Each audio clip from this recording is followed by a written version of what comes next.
warahmatullahi wabarakatuh. Waalaikumsalam warahmatullahi wabarakatuh. Selamat pagi. Pagi, Bu.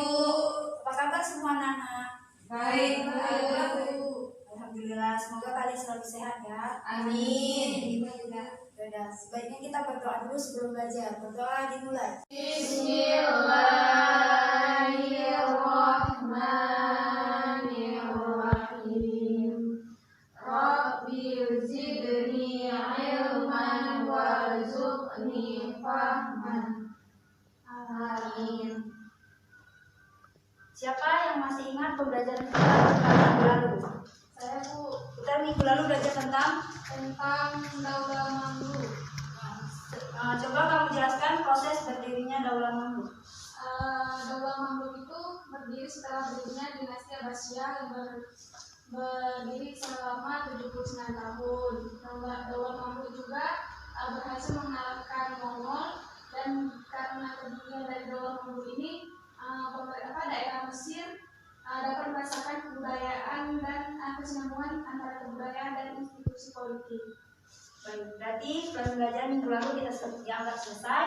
Nah, pembelajaran minggu kali ini kita akan belajar tentang proses masuknya Islam ke Nusantara. Tujuan kita belajar ini supaya yang pertama menambah wawasan atau pengetahuan kalian tentang proses masuknya Islam di Nusantara. Lalu selanjutnya untuk mengetahui mengapa mudahnya Indonesia menerima ajaran Islam. Dan untuk menambah teori apa saja yang membuat masuknya Islam ke Nusantara. Setelah itu Islam ke Nusantara ada 3 teori yang menyebutkan. Teori pertama yaitu teori Gujarat. Teori Gujarat ini menyebutkan bahwa pedagang Gujarat datang dari India ke Indonesia itu pada abad 13 Masehi. Yang kedua ada teori Persia. Teori Persia ini mengatakan bahwa pedagang Persia itu datang ke Indonesia pada abad ke-13 Masehi juga. Tetapi dengan teori Mekah berbeda. Pedagang Arab datang ke Indonesia itu pada abad 7 Masehi dan dibuktikan oleh bukti-bukti peninggalan yang ada di Indonesia. Teori Mekah ini merupakan teori yang paling terkuat. Dan selanjutnya ada rute atau perjalanan. Perjalanan masuknya Islam ke Indonesia ada 2 jalur. Yang pertama ada jalur utara dan ada jalur selatan. Jalur utara merupakan jalur darat atau darat dan laut, yaitu yang pertama dari Saudi Arabia, lalu ke Damaskus, setelah ke Damaskus, selanjutnya ke Baghdad, setelah ke Baghdad ke India, Sri Lanka, lalu ke Indonesia. Yang kedua ada jalur selatan. Jalur selatan ini melalui jalur lautan, yaitu menempuh dari Saudi Arabia, lalu ke Yaman, menyeberang ke India, Sri Lanka, dan ke Indonesia. Lalu ada cara penyampaian atau cara masuknya Islam ke Indonesia. Yang pertama ada melalui perdagangan. Melalui perdagangan ini, para pedagang Muslim sembari melakukan perdagangan, mereka juga menyelipkan ajaran-ajaran Islam yang diajarkan kepada masyarakat sekitar. Yang kedua ada melalui perkawinan.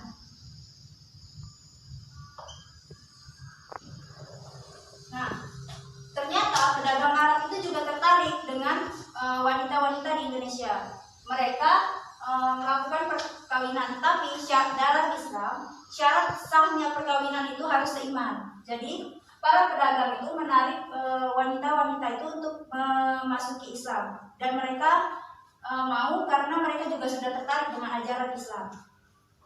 Yang ketiga ada pendidikan.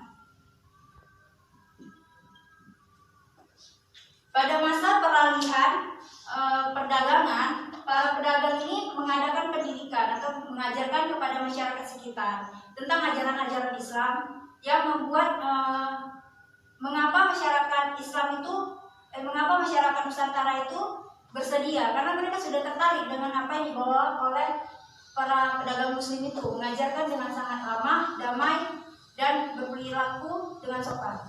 Yang selanjutnya ada tasawuf.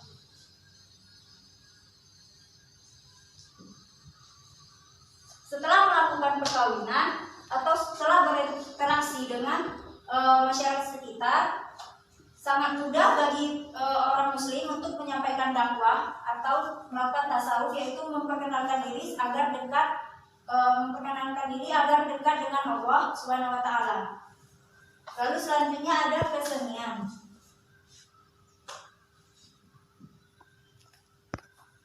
Islam tidak hanya menyampaikan acara perkawinan, perdagangan, pendidikan, tasawuf, tapi juga dengan kesenian. Contohnya seperti adanya lagu-lagu muslim, yaitu yang di dalam lagu itu juga disematkan kalimat syahadat. Dan ada juga wayang yang di situ diajarkan tentang ajaran-ajaran Islam. Setelah Ibu menjelaskan sedikit tentang masuknya Islam ke Nusantara, Ibu ingin kalian menuliskan satu pertanyaan masing-masing per individu, lalu kalian tuliskan jawabannya. Selanjutnya kalian tempelkan ke depan dan kalian presentasikan atau kalian bacakan. Ibu akan kasih waktu ke kalian 10 menit. Baiklah, silakan kerja. Baik, Bu.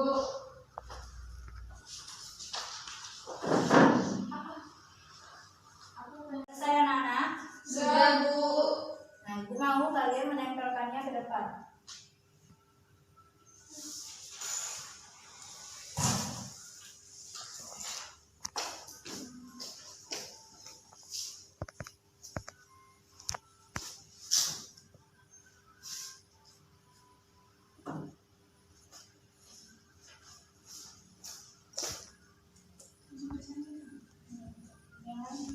Yang lain itu kan.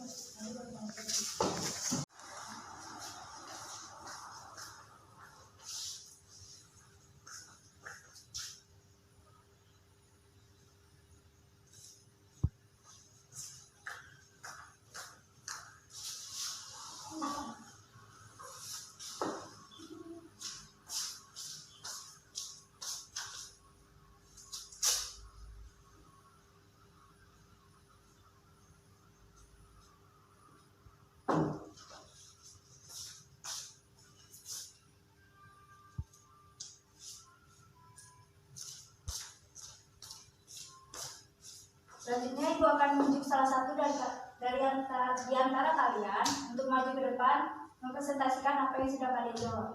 Yang pertama Ibu ingin maju Adelia. Silakan maju.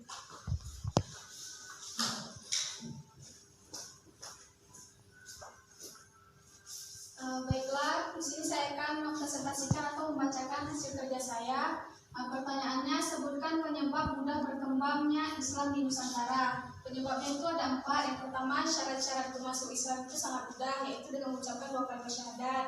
Yang kedua, di dalam Islam tidak mengenal adanya kasta-kasta. Setiap manusia itu memiliki kedudukan yang sama di hadapan Allah Subhanahu wa taala. Yang ketiga, upacara-upacara keagamaan dalam Islam itu sangat sederhana dan tidak memakan biaya yang banyak. Dan yang keempat, agama Islam menyebar di Indonesia disesuaikan dengan adat dan tradisi yang ada di Indonesia. Terima kasih. Bagaimana menurut kawan-kawan? Benar yang dijawab Adel? Betul, Bu. Selanjutnya akan maju.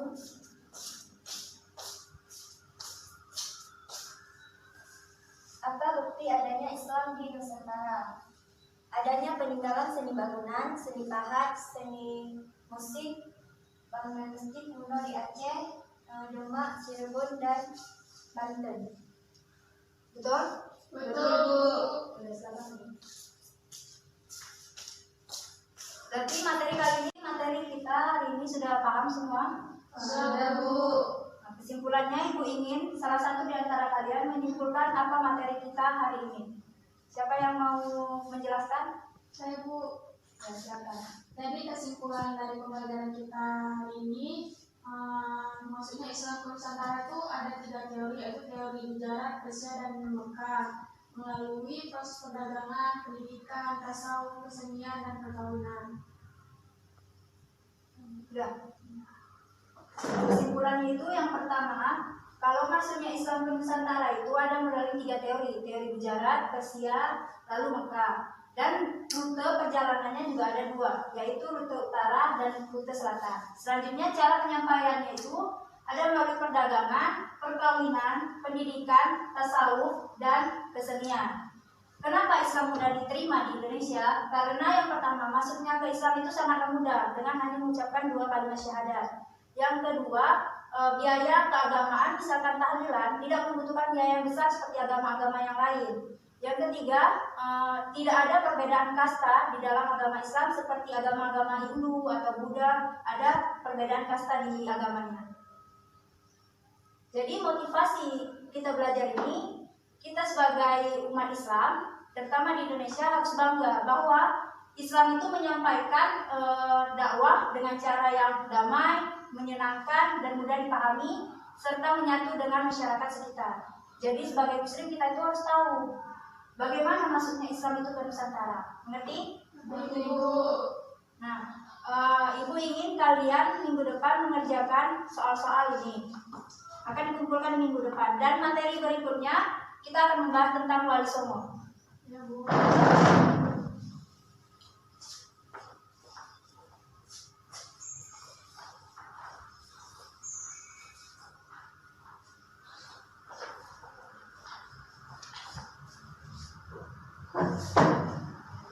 Kita tutup pelajaran hari ini dengan berdoa bersama-sama. Berdoa dimulai. Bismillahirrahmanirrahim. Subhanakallahumma wa bihamdika asyhadu an la ilaha illa anta astaghfiruka wa atubu ilaik. Amin. Assalamualaikum warahmatullahi wabarakatuh.